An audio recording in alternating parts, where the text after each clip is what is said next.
9월 9일 수요일 KTN 뉴스입니다.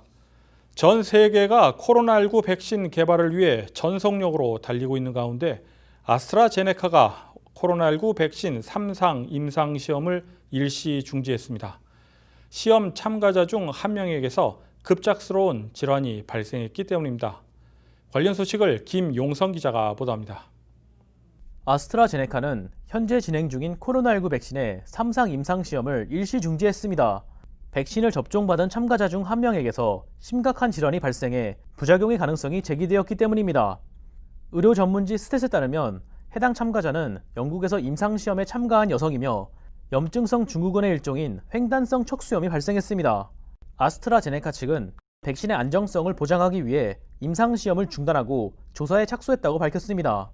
또한 지난 7월에도 질환 발생으로 인해 임상시험을 중지한 적이 있지만 백신과의 연관성이 없는 것으로 판단되어 임상시험을 재개했다고 밝혔습니다. 아스트라제네카 측은 백신 개발 일정을 유지하기 위해서 최선을 다할 것이라고 말했습니다. 임상시험이 언제 재개될지는 불투명합니다. 스탯에 따르면 아스트라제네카의 CEO는 해당 참가자에 대한 진단은 아직 진행 중이지만 증세가 호전되고 있으며 이르면 오늘 병원에서 퇴원할 수 있다고 발언했습니다. 국립알레르기 및 전염병 연구소의 앤서니 파우치 소장은 질환 발생이나 부작용 우려로 인해 임상시험을 중단하는 것은 통상적인 조치이며 임상시험의 안전장치 중 하나라고 말했습니다.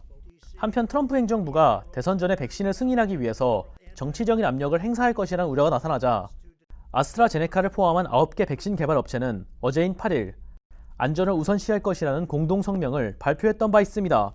한편 연방질병통제예방센터 CDC는 10월 말에 백신이 승인될 가능성에 대비해 주 정부들에게 11월 전에 백신 배급 준비를 마칠 것을 지시한 것으로 알려졌습니다.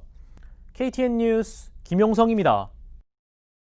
코로나19 팬데믹으로 인해 우편 투표 참여 수가 크게 증가하고 있는 가운데 우편 투표 급증이 무효표 증가로 이어지면서 11월 대선의 변수로 작용할 수 있다는 관측이 나왔습니다. 무효표는 우편물이 너무 늦게 도착하거나 유권자가 우편 투표 서류에 제대로 서명을 하지 않을 경우 발생합니다. AP통신은 오는 11월 대선 때 핵심 경합주에서 무효로 처리되는 우편 투표 참여 수가 2016년 대선 때보다 최대 3배까지 늘어날 수 있다는 전망을 내놓았습니다. 또한 경합주의 경우 우편 투표 무효표가 선거의 결과를 바꿀 수도 있다는 분석도 내놓았습니다. 일각에서는 우편 투표 무효표의 급증이 우편 투표에 적극적인 지지층이 많은 민주당에 불리하게 작용할 수 있다는 예상이 나오고 있습니다. 귀네 카운티 상공회의소는 8일 오후 귀네 카운티 커미셔너에 출마하는 후보들을 대상으로 정책 포럼을 개최했습니다. 귀네 상공회의소 닉 마시노 회장의 사회로 진행된 이날 포럼은 화상회의 앱 줌을 통해 일반인에게도 공개됐습니다. 커미셔너 의장에 출마한 공화당 데이빗 포스트 후보와 민주당 니콜 핸드릭슨 후보는 마르타 연장안에 대한 견해 차이를 보였습니다.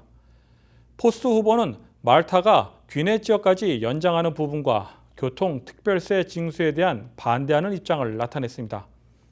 반면 핸드릭스 후보는 카운티의 미래를 대비하기 위해 대중교통 확대가 필요하다고 밝혔습니다. 또한 마르타 연장은 지역 경제 활성화에도 도움을 줄 것이라는 입장을 표명했습니다. 다음 소식입니다. 코로나19 팬데믹 이후 주가 고공행진을 이어가던 미 테크 기업들은 최근 미중 갈등 심화 등으로 연일 주가가 하락하고 있다고 CNBC가 보도했습니다.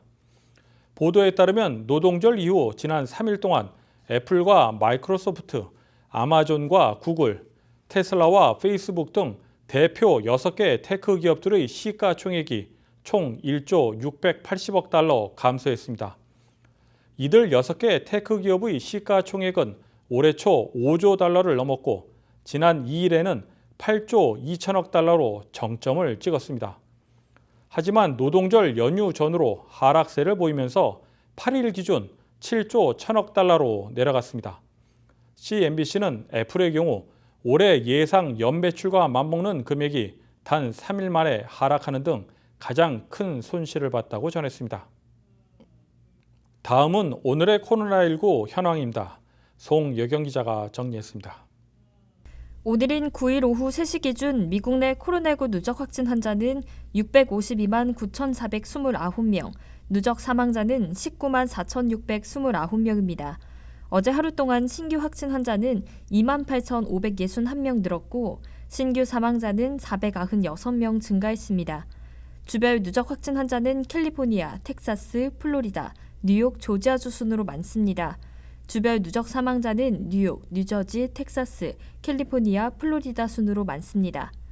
다음은 조지아주 코로나19 현황입니다. 주 보건당국의 9일 오후 2시 50분 집계에 따르면 조지아주의 누적 확진 환자는 28만 7,287명, 누적 사망자는 6,128명으로 집계됐습니다. 어제 하루 동안 신규 확진 환자는 2,081명 증가했고 신규 사망자는 60명 증가했습니다. 다음은 카운티별 집계입니다. 풀턴 카운티 누적 확진 환자 25,861명, 누적 사망자는 551명입니다. 귀넷 카운티 누적 확진 환자 25,376명, 누적 사망자는 361명입니다. 카 카운티 누적 확진 환자 18,005명, 누적 사망자는 406명입니다. KTN 뉴스 송여경입니다.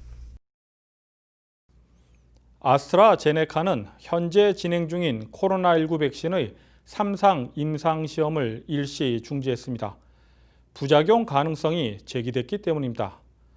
백신을 빨리 만드는 것도 중요하지만 안전하게 만드는 것이 더욱 중요하다는 지적입니다. 생명을 살리기 위한 백신이 자칫 최초 개발이라는 명분으로 인해 개발 목적이 변질되지 않기를 바랄 뿐입니다. 이상으로 9월 9일 KTN 뉴스를 모두 마칩니다. 시청해주신 여러분 고맙습니다.